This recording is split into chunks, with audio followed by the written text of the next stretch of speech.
everyone. My name is Gabriella, and today I'm going to be talking about the Me Too movement.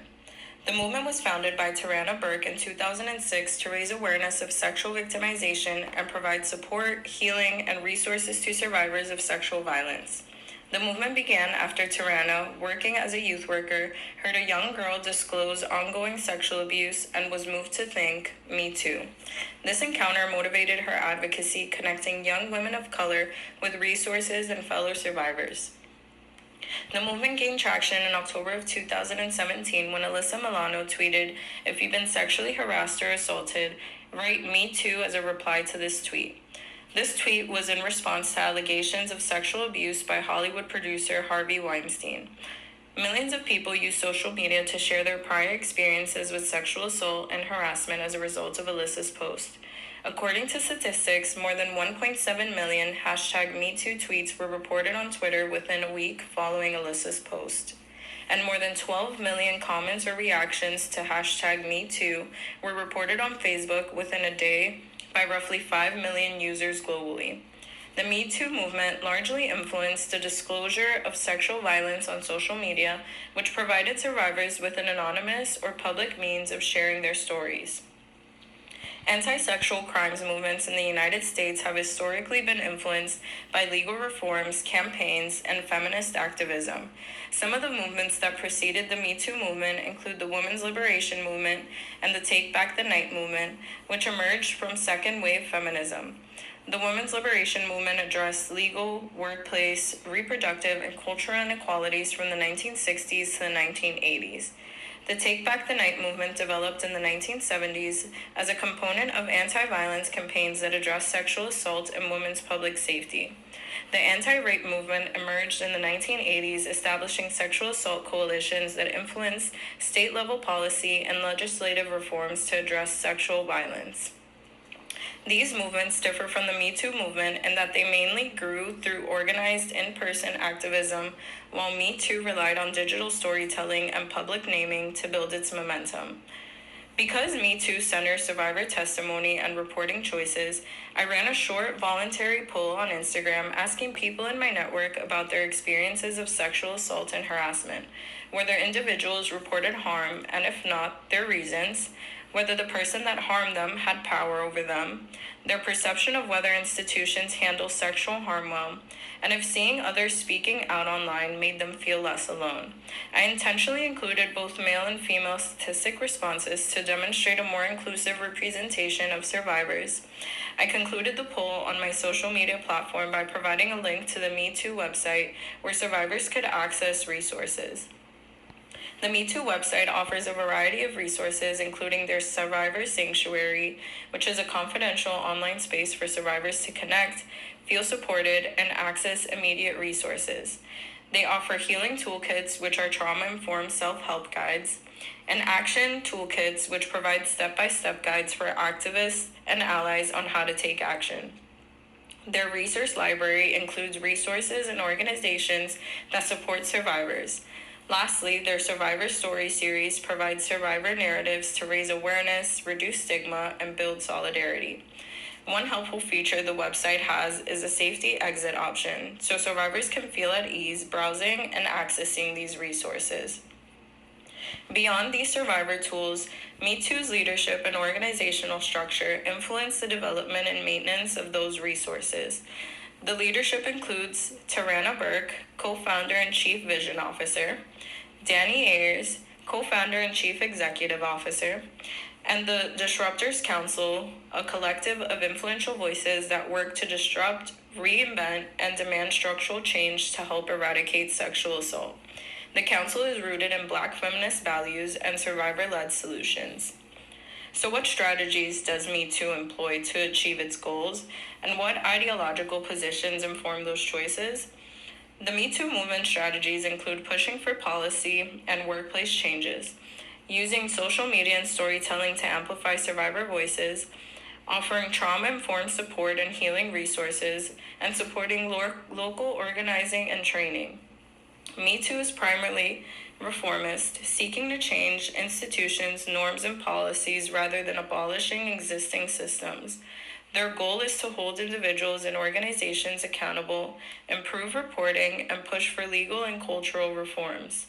These strategies shape not just how Me Too operates, but how it tells the story of sexual violence and who holds power in that story.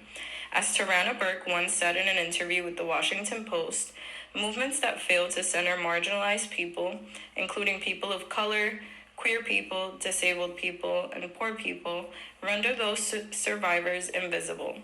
Intersectionality shows that harms compound and sexism, racism, and homophobia overlap, so people with multiple marginalized identities face higher rates of sexual violence. Me Too was created in response to the full range of gender-based violence and to oppose racialized, gendered, or class-based responses. Tarana notes that ending sexual violence requires every voice, especially those usually ignored. Me Too therefore frames sexual violence as a structural and institutional issue and its movement narrative around inclusivity by highlighting how race, class, gender, disability, and sexuality shape experiences and responses to sexual violence. Building on Me Too's emphasis on centering marginalized survivors, it's important to compare how digital and on the ground organizing advance and limit that goal. Pros of digital advocacy include faster message spread and easier participation, while risks include doxing, re traumatization, and short term help. In contrast, on the ground organizing provides community accountability, direct services, and long term advocacy, though cons include slower reach and the need for higher resources. Some co-optation and institutional absorption risks that arise when institutions respond to the Me Too movement include the following. Genuinely supporting survivors can expose wrongdoings and damage reputations, so organizations may instead use the movement for PR or symbolic compliance. They might argue that disciplining powerful perpetrators would hurt business or capitalism, and in turn, responses into box checking measures like mandatory trainings that lack real enforcement or follow through when victims report.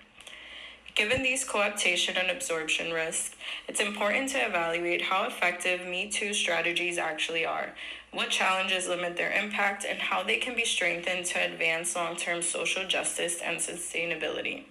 The Me Too movement has been powerful at showing survivors they are not alone, creating solidarity and support by amplifying shared experiences. It has given voice to people long silenced about trauma, helping break the cultural secrecy around sexual violence. By normalizing disclosure and highlighting how common sexual victimization is, the movement has helped reduce victim blaming and stigma and raise broad public awareness. Some challenges include the possibility that the movement can generate skepticism, that an increase in reports means many are false, fueling disbelief rather than support. Survivors may feel pressured to disclose or judged for not speaking sooner, which can cause further harm and shame. Lastly, constant media and social media attention may also re traumatize survivors and make it hard for them to find emotional distance from their experiences.